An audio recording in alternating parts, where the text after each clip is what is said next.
7 വർഷം മുൻപ് ഉത്തർപ്രദേശ് എന്ന സംസ്ഥാനത്ത് നിന്ന് സമാനതകളില്ലാത്ത ഒരു ദുരന്ത വാർത്ത രാജ്യം കേട്ടു.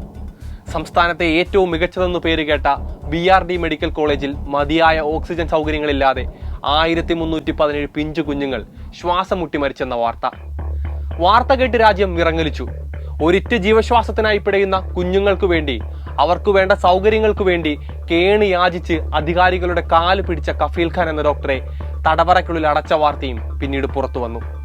കഫീൽ ഖാൻ പറഞ്ഞത് അത്രയും കള്ളമാണെന്നും UP രാജ്യത്തിന് തന്നെ മാതൃകയാണെന്നും അന്ന് UPയിലും കേന്ദ്ര ഭരണത്തിലും ഉണ്ടായിരുന്ന BJP ആവർത്തിച്ച് അവകാശപ്പെട്ടു. 7 വർഷങ്ങൾക്ക് ശേഷം വീണ്ടും ഒരു ദുരന്ത വാർത്ത കൂടി UPയിൽ നിന്ന് പുറത്തു വരുന്നു. കഫീൽ ഖാൻ ആയിരുന്നു ശരിയെന്ന് കാലം തെളിയിക്കുന്നു.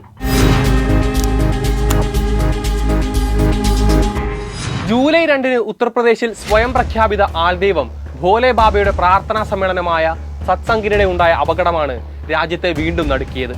121 പേരാണ് തിക്കിലും തിരക്കിലും പെട്ട് മരിച്ചത്. അപകടമുണ്ടായതിനു പിന്നാലെ സമീപത്തും അകലെയുമുള്ള ആശുപത്രികളിലേക്ക് കിട്ടിയ വാഹനങ്ങളിലൊക്കെ പരിക്കേറ്റവരെ എത്തിച്ചിരുന്നു.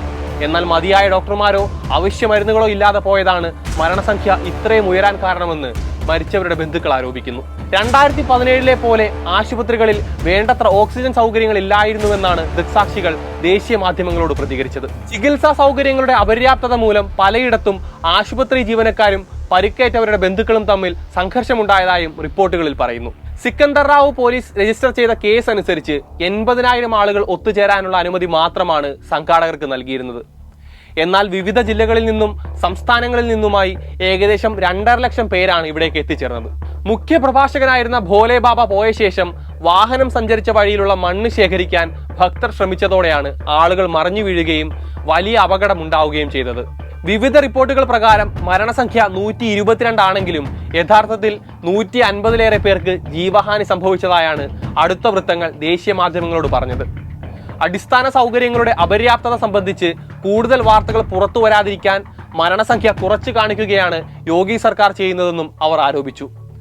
അപകടമുണ്ടായതിനു പിന്നാലെ തന്നെ സമീപത്തെ ആശുപത്രികളിലേക്കെല്ലാം അടിയന്തര സഹായം ആവശ്യപ്പെട്ട് ബന്ധപ്പെട്ടുവെങ്കിലും പരിക്കേറ്റവരെ സംഭവ സ്ഥലത്ത് നിന്ന് നീക്കാൻ ആവശ്യമായ ആംബുലൻസ് സൗകര്യങ്ങൾ പോലും ലഭ്യമായിരുന്നില്ല എന്നും റിപ്പോർട്ടുകൾ പറയുന്നു. ട്രാക്ടറുകളിലും റോഡരികിൽ നിന്ന് കൈകാണിച്ചു നിർത്തിയ വണ്ടികളിലുമായാണ് പരിക്കേറ്റവരെ ആശുപത്രികളിൽ എത്തിച്ചത്. സംഭവം നടന്ന ഹത്രാസിലെ സിക്കന്ദർ റാവുവിലും സമീപ പഞ്ചായത്തുകളിലുമുള്ള ആശുപത്രികളിൽ വേണ്ടത്ര മരുന്നുകളോ മറ്റ് സന്നാഹങ്ങളോ ഉണ്ടായിരുന്നില്ലെന്നും ബന്ധുക്കൾ പറഞ്ഞതായി NDTV അടക്കമുള്ള മാധ്യമങ്ങൾ റിപ്പോർട്ട് ചെയ്യുന്നു. ഗുരുതരമായി പരിക്കേറ്റവരെ പോലും മണിക്കൂറുകളോളം ആശുപത്രി വരാന്തയിൽ കിടത്തിയ ശേഷമാണ് സൗകര്യങ്ങളുള്ള മറ്റ് ആശുപത്രികളിലേക്ക് മാറ്റിയതെന്നും അവർ കൂട്ടിച്ചേർക്കുന്നു.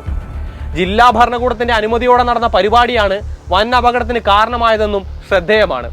2021 നീതി ആയോഗിന്റെ റിപ്പോർട്ട് പ്രകാരം ഇന്ത്യയിലെ വലിയ സംസ്ഥാനങ്ങളുടെ പട്ടികയിൽ മൊത്തത്തിലുള്ള ആരോഗ്യ പ്രകടനത്തിന്റെ കാര്യമെടുക്കുമ്പോൾ അവസാന സ്ഥാനത്താണ് UP എന്നതും ശ്രദ്ധേയം.